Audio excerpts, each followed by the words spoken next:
오늘 말씀은 출애굽기 9장 말씀입니다. 오늘 9장에서는 애굽의 바로 왕에게 이스라엘 백성을 내어줄 것을 요구했지만 바로는 마음을 강팍하게 하여 이렇게 거절하자 하나님은 이번에는 가축을 향해서 심한 돌림병, 곧 전염병으로 치신 것이죠.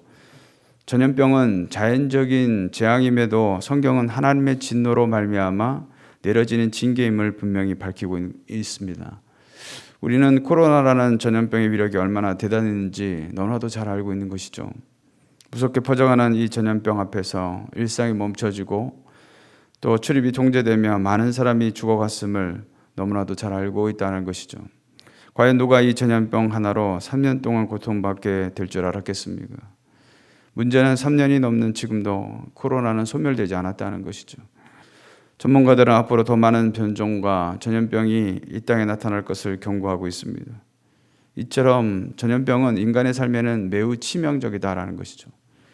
그래서 15절에서 하나님은 전염병으로 쳤다면 세상에 끊어질 수도 있었음을 말씀하셨다는 것이죠. 무슨 말이겠습니까? 하나님의 손이 조금만 더 힘있게 치셨다면 바로와 그의 나라가 세상에서 완전히 소멸될 수도 있었음을 말씀하고 있는 것이죠.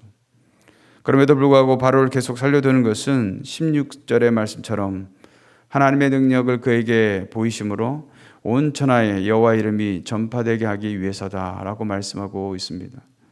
이는 6번째 티끌로 인한 악성 증기가 생기는 재앙이나 7번째 우박이 내린 재앙도 마찬가지죠.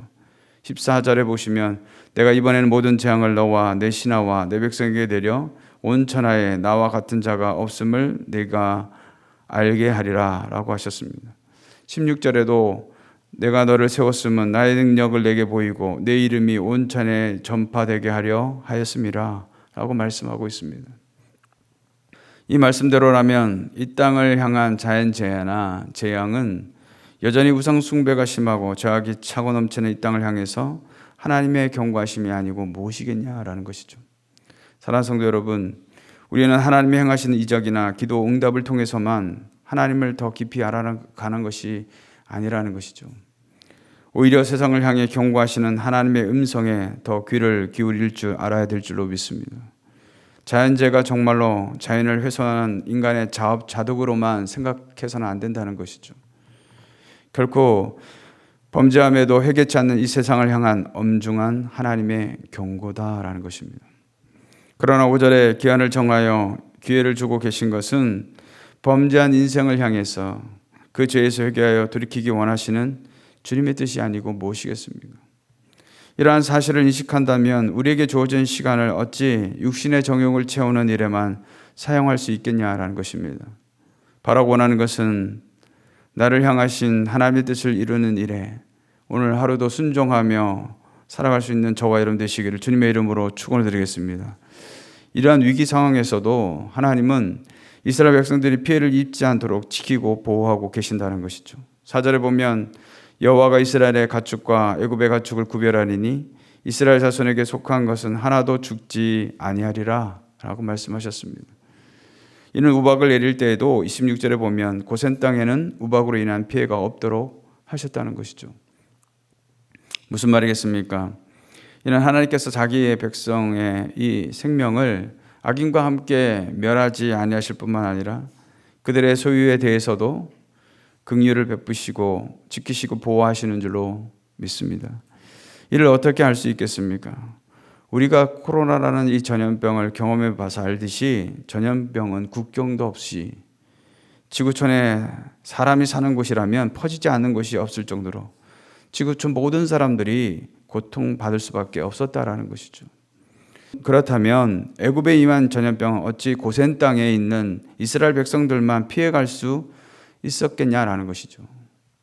이 말은 하나님께서 보호하지 아니하시면 이스라엘이라도 결단코 이 전염병을 피해갈 수 없었고 이스라엘은 출애굽하기도 전에 애굽에서 어쩌면 사라져버린 민족이 되었을 수도 있었다라는 것입니다. 이는 전쟁이나 각종 질병이나 인생의 문제도 마찬가지죠. 하나님이 지키시고 보호하시지 않는다면 과연 우리는 그러한 고통을 어떻게 견뎌낼 수가 있겠습니까? 이 말은 우리가 비록 고난 중에 있다 할지라도 그 속에는 반드시 하나님이 지키시고 보호하시는 은혜도 함께 임하여서 결국에는 승리하게 하시는 줄로 믿습니다. 하나님은 애굽을 향해 내리신 재앙에도 불구하고 애굽과 바로의 태도가 어떠했습니까? 재앙 앞에서 잠시 머리를 숙이는 것 같았으나 그 재앙이 사라지면 또다시 강박하여 하나님을 거부하고 대적하려 하였다는 것이죠. 그래서 그 특징들을 좀 잠시 살펴보면 먼저는 하나님의 말씀을 듣지 아니하고 거부한다라는 것이죠. 세상은 하나님의 음성에 귀를 기울여 하지 않습니다. 범죄하는 일에 세상의 쾌락을 추구하는 일에 혈안은 되어 있어도 정말로 자신이 사는 길이 무엇인지에 대해서는 전혀 관심이 없고 생명의 길을 제시해도 듣지 않으려고 한다는 것이죠. 그러게 21절의 표현대로 여호와의 말씀을 마음에 두지 아니하는 자들이 있다라는 것입니다. 이는 하나님의 권위와 능력을 무시하는 태도로 모세를 통한 하나님의 경고에도 불구하고 그 고집을 꺾지 아니하므로 엄청난 피해를 반복해서 봄에도 불구하고 여전히 그 태도가 변함이 없다라는 것이죠. 그러기에 하나님의 말씀이 들려지는 것이 은혜인 줄로 믿습니다. 그러기에 저와 여러분은 말씀을 듣는 자리에 이 자리를 더욱 사모함으로 저 앞에 나올 수 있게 되시기를 주님의 이름으로 축원을 드리겠습니다. 또한 두 번째는 이들의 특징이 교만했다라는 것이죠. 교만이 무엇이겠습니까? 하나님을 업신여기는 태도죠. 자신이 주인이 되어서 하나님을 전혀 두려워하지 않는 태도가 바로 교만인 것입니다. 애굽의 바로는 하나님의 재앙을 목격했음에도 불구하고 스스로를 계속 높여서 그 하나님 앞에서 굴복하지 아니하여 스스로 멸망의 길로 달려가고 있는 것이죠. 오늘날에도 바로와 같은 사람들이 너무나도 많습니다. 아무리 복음을 전해도 세상 즐거움에 취해 너무나도 스스로 교만하여서 전혀 들으려 하지 않는다는 사실이죠. 이는 사단에 온전히 붙들린 것이 아니고 무엇이겠습니까? 또한 세 번째는 위기의식이 전혀 없다라는 것이죠. 무슨 말이겠습니까?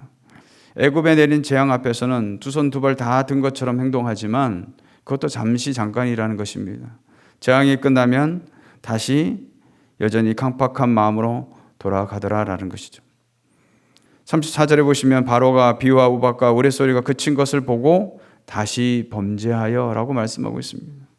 좀 전에 죽을 뻔한 상황에 대한 인식은 재앙이 끝이는 순간 다 없어지고 다시 범죄하는 자리로 돌아갔더라라는 것입니다. 사랑하는 성도 여러분, 이러한 태도들이 애굽과 바로의 모습만이겠냐라는 것입니다. 혹시라도 오늘 우리에게 이와 같은 모습으로 살아가고 있는 태도는 없는가 생각해 보아야 할 것입니다. 말씀을 들을 때는 뭔가 결단하고 행할 것처럼 맘 먹다가 우리가 다시 일상으로 돌아가면 여전히 과거와 달라진 것이 하나도 없는 불순종의 사람으로 살아가고 있지 않느냐라는 것입니다. 그러므로 오늘 하루도 내게 말씀하시는 주의 음성 앞에 깨어서 우리가 그 말씀 앞에 민감하게 반응하고 실천함으로 악한 세대의 이 세상에서 주의 거룩한 백성으로 살아가기에 부족함이 없는 저와 여러분 되시기를 주님의 이름으로 축원을 드리겠습니다.